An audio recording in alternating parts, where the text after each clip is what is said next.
9:18 en toda la República Argentina. Saben, Robert y ese, que yo me estaba preguntando desde hace rato cómo ha cambiado un poquito la sociedad, un poquito no, mucho diría, con respecto a los animales, que hoy en día ya prácticamente no conozco, por lo menos yo, no conozco gente que compre, por ejemplo, perros para tener en casa. Quieren llamarlo mascota, llámenlo mascota, quieren llamarlo parte de su familia, también llámenlo. Yo tengo perro y para mí es parte de mi familia, no es solamente una mascota. Y desde hace rato que vengo pensando en estas situaciones y en otras que veo, también por lo menos por el barrio. Es por ello que estamos comunicados con el doctor Juan Enrique Romero, médico veterinario. Buenos días, Juan. Federico Roveda, Ezequiel Celisca, Roberto Silva, los saludan. ¿Cómo está? Buen día, ¿cómo están? Bien, buen día. Gracias por darnos este tiempo, doctor. Dale. Bueno, lo que vos comentabas hoy en día, primero Sí. hagamos una salvedad. Vos dijiste, llámelo mascota, llámelo como quiera. Sí. Llamar mascota al animal es darle simplemente la categoría de que te da suerte, porque mascota, desde el punto de vista semiótico castellano, quiere decir elemento, cosa que te da suerte. Si lo llamamos mascota, trato yo de evitarlo, porque sería solamente una cosa que nos da suerte y en realidad es un ser vivo, una persona no humana que convive con nosotros y nos da vínculo, alegría, amor, una cantidad de cosas que nada tienen que ver con la suerte, que es una construcción del ser humano muy temerosa, muy vinculada a lo religioso y a lo imposible de evitar. Es el famoso temor a la muerte que el ser humano tiene al no comprender la vida. Es, en principio, bueno, miren lo que es hablar con alguien que sabe, ¿no? Bienvenido, doctor, más que nunca. Es buena la aclaración y da mucho que pensar, da mucha tela para cortar lo que dice usted, porque por algo entonces, en su momento, se le empezó a llamar de esta manera o a denominar de esta manera a los animales o a las personas no físicas, a la familia, no personas que completan nuestro hogar. Llámense perros, gatos o como quieran llamarlos, pero es buena la aclaración porque qué mal que nosotros teníamos conceptuado o cómo nosotros o el por qué nosotros teníamos animales en casa, porque esto habla no solamente de un error, habla de una costumbre que adquirió el ser humano al tener animales en su casa. El ser humano, hablemos primero del primer animal domesticado, que es el perro. Claro. Se supone que alrededor de 30, 40 mil años atrás, que es anteayer en la historia del mundo, pensá que el mundo como tal, como está hoy en día, tiene 400 centenares de millones de años. Repito, 400 centenares de millones de años. Entonces, si los dinosaurios se extinguieron hace 65 millones de años y el perro surge hace 30.000 o 40.000, surgió anteayer. Claro. Una manera interesante de capturar 30.000 o 40.000 años es evaluarlo con una cifra conocida. Entonces yo siempre digo que el perro llegó 300 veces la edad a la que murió mi vieja. Que mi vieja murió a los 90 años, entonces más o menos 3 por 9, 27, hace 27.000 años, llegó el perro con nosotros y el hombre lo domestica en función de su conveniencia. Al principio no fue un animal de afecto, fue un animal de absoluta conveniencia. Esto es, le ayudaba a cazar, le facilitaba, le permitía lograr mejores resultados en la cacería porque tenía las mismas estrategias de caza y porque además logró amansarlo dividiendo la población de lobos en dos, los que se acercaban a la cueva y los que se alejaban de la cueva. Claro. Entre los que se alejaban de la cueva no hizo nada y siguieron siendo lobos. Los que se acercaban a la cueva los empezó a cruzar manso con manso, porque de repente apareció un manso blanco que se veía mejor de noche, y entonces apareció una hembra blanca que se veía mejor de noche, y dijo, vamos a tratar de juntar estos dos, encerrándolos, sospecho yo, en algún lugar, hasta que lograron cachorritos blancos. Cuando lograron cachorritos blancos, además los tuvieron desde el principio del tiempo con ellos y lograron blancos mansos, que eran simplemente los que se veían de noche, y así sucesivamente con distintas características. Después de la octava o novena generación, la mansedumbre se empieza a asociar con cambios de caracteres físicos, es decir, las orejas caídas. Fíjate que ningún lobo tiene las orejas caídas. Claro, todas Los las lobos tienen tienen que paradas, estar alerta, tienen que estar alerta. Entonces, las lobas tienen un celo por año, las perras tienen 2 y hasta 3 en algunas razas, y así sucesivamente el cambio del pelaje, una cantidad de características físicas que se asociaron a la domesticación y a la mansedumbre, que fueron luego comprobadas experimentalmente, y hoy en día se cree que el proceso de domesticación del primer animal que domestica el hombre, del primer ser vivo que domestica el hombre hace 30, 40 mil años, del perro, fue de esta manera. A partir de ahí, el ser humano se plantea a sí mismo diciendo, ¿para qué voy a andar, discúlpame, paveando o pelotudeando por ahí detrás de los ciervos, si me puedo quedar en un solo lugar y tener los ciervos encerrados y criarlos? Claro. Entonces, a partir de ahí empezó, dándose cuenta que podía domesticar su auxiliar de casa, ahí se dio cuenta que podía domesticar otras cosas. Y domesticó el trigo, domesticó el arroz, domesticó a los antecesores silvestres de las vacas, de las ovejas, de los cerdos, etcétera, etcétera, etcétera. Y entonces se afincó en ciudades. Así que fíjate, por favor, que gracias a Bobby, Colita, Lassie, Rintintín y Laika, nosotros estamos establecidos como seres sedentarios y dejamos de ser nómades en la mayoría de los pueblos. Fíjate todo lo que hay que agradecerle al simple perro que damos en llamar mascota, que mucho más que suerte nos dio destino. Y más allá de ese primer animal domesticado, llamáis el perro, y de cuántos años hace que está, ¿cuál sería el segundo si ese es el primero? El segundo, sin lugar a dudas, fue la vaca. Ah, la vaca, bien.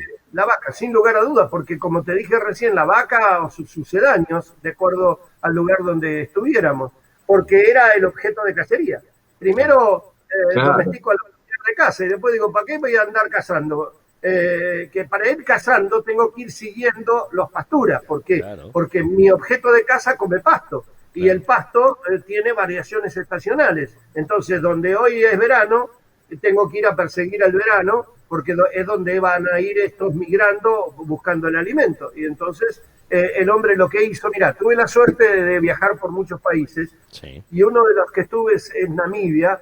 Estuve allí hace 40 años que hago radio y televisión y estuve allí haciendo una sección de uno de mis programas de televisión y filmé a un señor que viste que cuando la gente de raza negra no se sabe bien la edad que tiene, yo sospecho que tenía 70 largos, 80, parado, digamos, al lado de una ventana y mirando un corral, me dijo algo así como, cuando yo era joven, salía de cacería y no sabía si yo iba a ser cazado o yo iba a cazar una presa.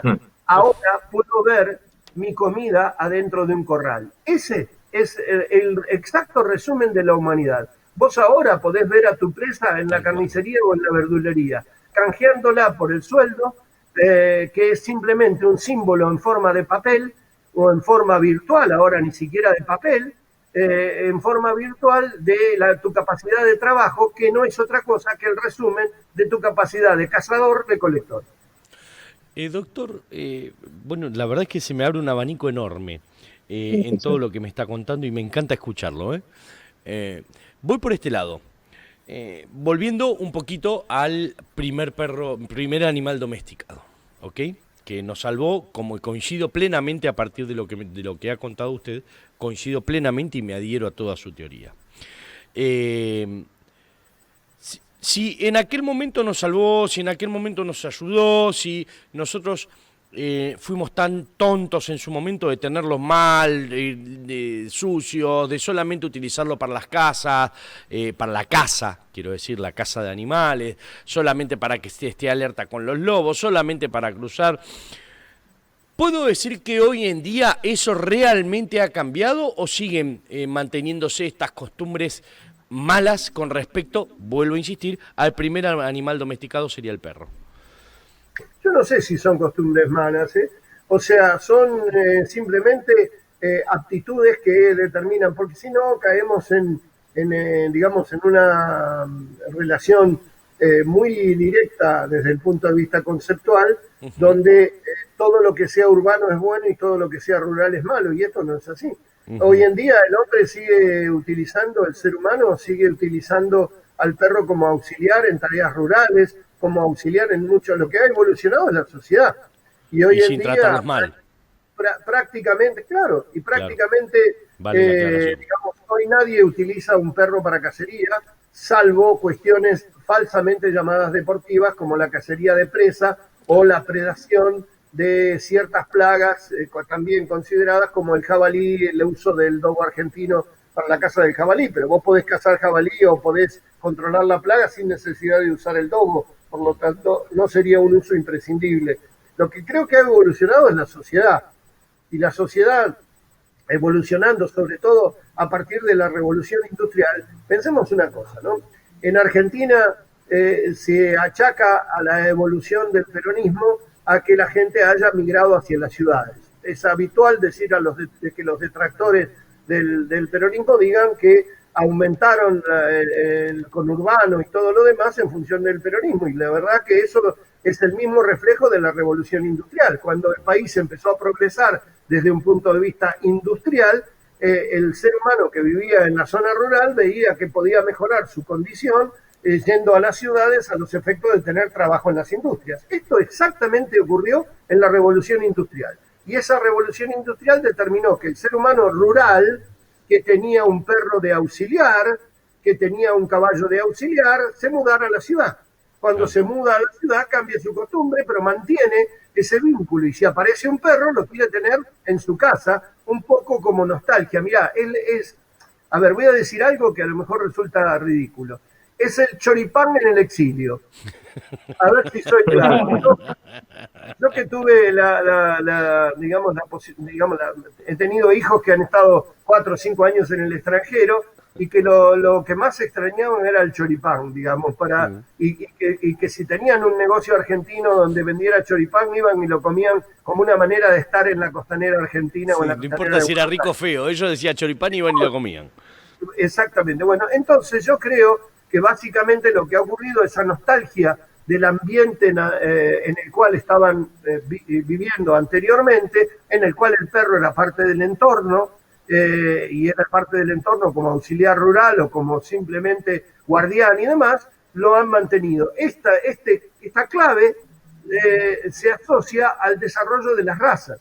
El perro tiene 550 razas en el mundo. Es quizá de los animales domésticos el que mayor variabilidad genética tiene. Pensá que es tan perro un chihuahua de 1,2 kilos de peso, y te estoy refiriendo a un chihuahua que yo tengo de paciente, como un lobero irlandés de 90 kilos de peso. Te estoy refiriendo a 2 pacientes míos, o sea, no te estoy inventando los pesos.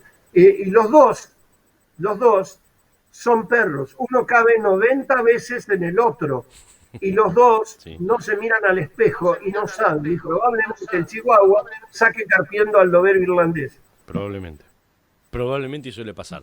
Le doy pie, yo tenía preguntas muy comunes para hacerle, doctor. Ahora voy a ir a ellas, pero primero le voy a dar pie a Ezequiel, a ver si quiere preguntarle algo. Buen día, doctor, un gusto saludarlo. Buen día, Ezequiel. Quería hacerle la consulta con respecto a la evolución del perro. Nosotros los humanos, es el perro también, pero me imagino que la evolución, ¿por dónde pasa? ¿Por la edad, por el pelaje, por la variedad, por la raza? No te entiendo la pregunta comparativa con el ser humano. Claro, porque nosotros tenemos un estilo de vida que capaz que hace 20, 30 años atrás decían que nosotros íbamos a vivir 60, 70 años, y el hombre eso va evolucionando porque por la comida, por el nivel de vida que lleva. Y yo pienso que el animal también tiene que tener una evolución en ese aspecto. ¿Y cómo se refleja? Mediante la edad, mediante el cruce de raza, mediante qué se demuestra esa evolución. Ezequiel, si vos hablás de la esperanza de vida en un perro urbano y en un perro rural, en función del advenimiento de vacunas, en función del advenimiento de alimentos de mejor calidad, ha cambiado. Yo tengo 45 años de profesión, y los perros se morían alrededor de los 11, 12 años cuando yo recién me recibía, y hoy tengo pacientes de 18 y 19 años en cantidad. ¿Se entiende lo que te digo? Cosa que era una rareza Sí, sí, sí. en aquel momento de yo estar recién recibido. Era el tipo del Cáucaso, de los montes del Cáucaso, que viste que aparece uno de 100 años. Bueno, ese me aparecía un paciente de 19 años y llamaba a todo el equipo y decía, mirá, tiene 19 años. Hoy no llamamos a nadie. Hoy tenemos muchos pacientes de 17, 16, 18, 19 años, porque ha cambiado la calidad de vida.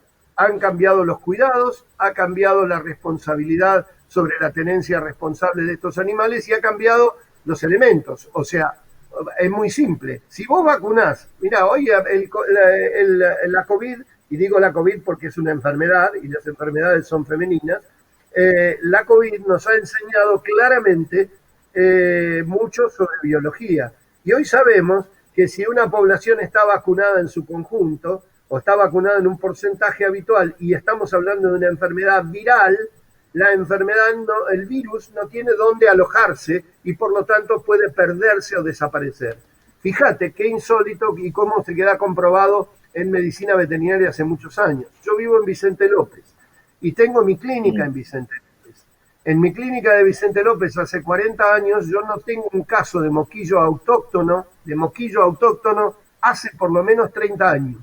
Uh-huh. Y sin embargo trabajé 45 años en la Universidad de La Pampa, viajando una vez por semana, y en el hospital escuela todas las semanas teníamos casos de moquillo. A ver si soy claro. En General Pico La Pampa la gente vacuna en un 30%. En Vicente López y en el conurbano bonaerense, en cierto conurbano bonaerense y Capital Federal, la gente vacuna en un 80%. Claro. Entonces, si vos tenés el 80% de la población vacunada, no vas a tener casos. ¿Por qué? Porque el virus va rebotando y de repente desaparece de la comunidad la circulación viral, la famosa circulación viral. Esto que conocemos en medicina veterinaria desde tiempo inmemorial, hoy se ha hecho popular en la cantidad de gente, menos en los giles que hacen fiestas clandestinas o en aquellos negacionistas que creen que todo lo que se hace para evitar la muerte está mal hecho. Robert, ¿alguna pregunta para el doctor? ¿Qué tal, doctor? Buen día. Hemos hablado del derrotero de la relación de perro-hombre. ¿Y la del gato cómo ha sido con respecto a la historia de la humanidad? Mucho más cercana. Los gatos son originarios de Egipto y en Egipto se originaron alrededor del Nilo. Básicamente surgen de un gatito o gatitos recién nacidos que fueron criados huérfanos y que se transformaron instintivamente en custodios de las cosechas de trigo. Si recordás de nuestra secundaria o nuestra primaria, siempre había una maestra que hablaba del limo, el limo alrededor del Nilo, y yo digo siempre como decía Maradona, ¿no? Los que viven en Barrio Parque de Buenos Aires hablan de lodo, los que viven en Villa Fiorito hablan de barro o resaca. En realidad, mi profesora de geografía debía haber hablado de barro o resaca que dejaba el Nilo en su devenir, y que en esa tierra fértil se cultivaba trigo, que era el signo de la riqueza de esa sociedad egipcia. Ahora bien, las ratas se comían el trigo cuando se almacenaba, menos en aquellos lugares que tenían gatos. Entonces el gato pasó a ser una divinidad y a partir de ahí se creó una ciudad que se llamó Bubastis en honor a los gatos. Los gatos fueron embalsamados por embalsamadores de gatos que tenían una jerarquía parecida o superior a los embalsamadores de humanos. Había embalsamadores de perros, embalsamadores de gatos y embalsamadores de humanos de igual jerarquía, y los gatos también pasaron a tener una deidad llamada Bastet, que era la diosa de la fertilidad. Pero además integraban cada uno de los hogares egipcios, porque en esos hogares egipcios el gato era el que absorbía las enfermedades. Cuando venía el médico decía, bueno, vos tenés, no sé, vamos a inventar que el médico dialogaba contigo y decía, vos tenés tal enfermedad de tal cosa, y el gato venía, se ponía al lado tuyo y el médico le transportaba la enfermedad, además de suministrarte los fármacos. Por lo tanto, el gato era una deidad doméstica también, no solo una divinidad, esto se puede apreciar muy bien en la serie Moisés, que está muy bien hecha, la Sí. serie televisiva de Moisés, muy rigurosa en cuanto a lo científico e histórico, y entonces cuando ese gato moría, los egipcios, ¿sabés qué hacían? Se afeitaban las cejas. ¿Sabés cuánto tardan en crecer las cejas? Nuevamente. No. Bueno, No tengo- Freud, muchos años después, Freud dijo que el duelo tardaba entre 1 año y 2 para elaborarse y estableció, bueno, exactamente el tiempo que tarda en elaborarse un duelo. O sea, unos giles los egipcios. Todo esto ocurrió hace 6.000 años más o menos, mucho más, un tiempo mucho más cercano en cuanto a lo que significa el tiempo de evolución de la domesticación del perro. Doctor, lo traigo más para acá y con preguntas más concisas y menos profundas, ¿ok? Primero, ¿se sabe hoy en día del territorio que quiera? Si quiere hablarme de capital, si quiere hablarme de conurbano, si quiere hablarme de alguna provincia, pero siempre Argentina, ¿qué cantidad de animales o un aproximado de cantidad de animales, perros, gatos, en su mayoría, estimo yo, lo pregunto desde la ignorancia, ¿hay abandonados en las calles? No, abandonados es un absurdo.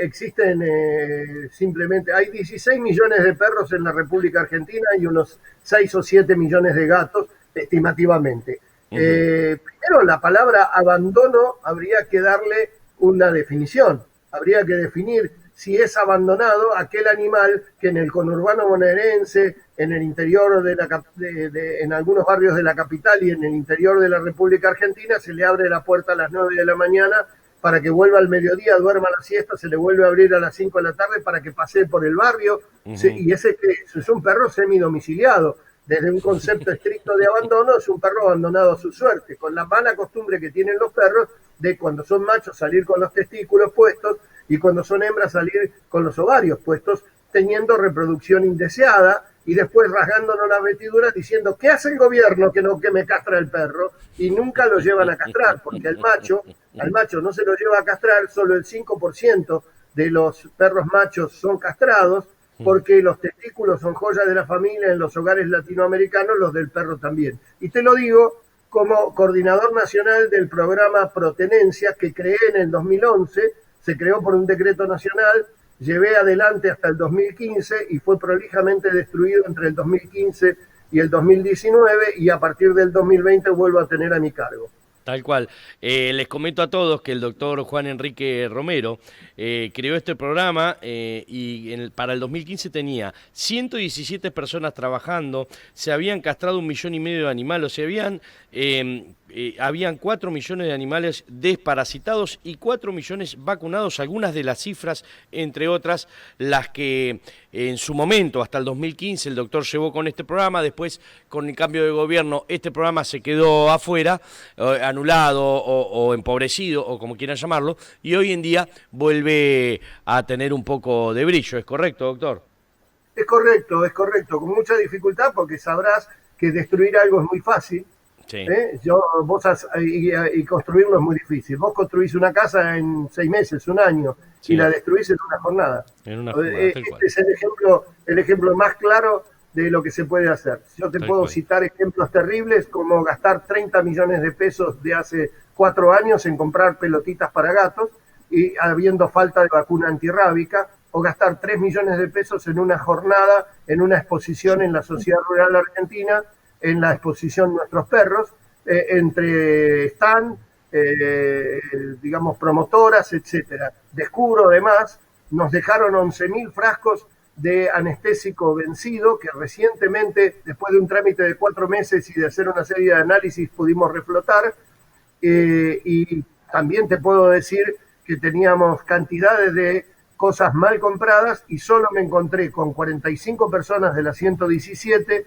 De los 10 equipos que teníamos en el interior, solo tenemos 3 y el parque automotor lo tenía destruido. Ahora pudimos, después de 1 año de gestión, recuperar ese parque automotor que es fundamental para operar en terreno. Vos no podés operar en terreno si no tenés un quirófano móvil y un microómnibus para llevar a la gente. Vos pensás que para un operativo como el que hoy estamos haciendo en Roque Pérez, hoy tenemos operativo en Salta, Jujuy, Corrientes, Mendoza y Roque Pérez, en la provincia de Buenos Aires. Este operativo de Roque Pérez involucra en tiempos de pandemia 2 microómnibus para llevar 6 personas cada uno, porque no pueden llevar las 16 personas, porque si no estaríamos escupiendo al cielo con respecto, siendo Ministerio de Salud, más un quirófano móvil. Todo eso tiene que funcionar, llegar a 100 kilómetros, tener aceite, tener combustible, sí, tener tiene un que llegar, chofer. Parece una bobada, pero no es solamente un bisturí. No es solamente estar armado, ¿no? Y ensamblado, por supuesto que no. Bueno, esto es exactamente lo mismo que cuando hablamos de los respiradores, ¿no? No es solamente tener unidades de terapia intensiva y respiradores y oxígeno, sino tener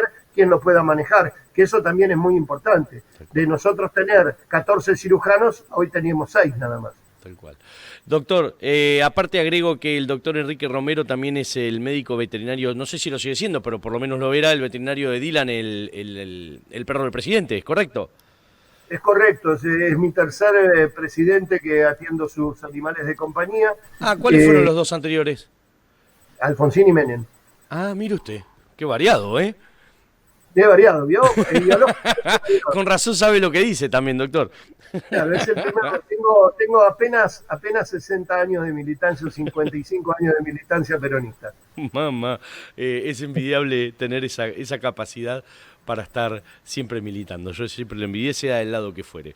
Doctor, le agradezco muchísimo el tiempo. La verdad que nos quedan varias preguntas, pero también el tiempo nos queda corto. Le tomo la palabra, si usted acepta el día de mañana, poder venir más tranquilos al estudio y poder charlar un largo rato más y tendido. Cuando se pueda, con todo gusto. Un abrazo grande. Muchísimas gracias y un gusto. Gracias. Era el doctor Juan Enrique Romero, médico veterinario. El mismo error las dos veces estuvo aquí en La Chance.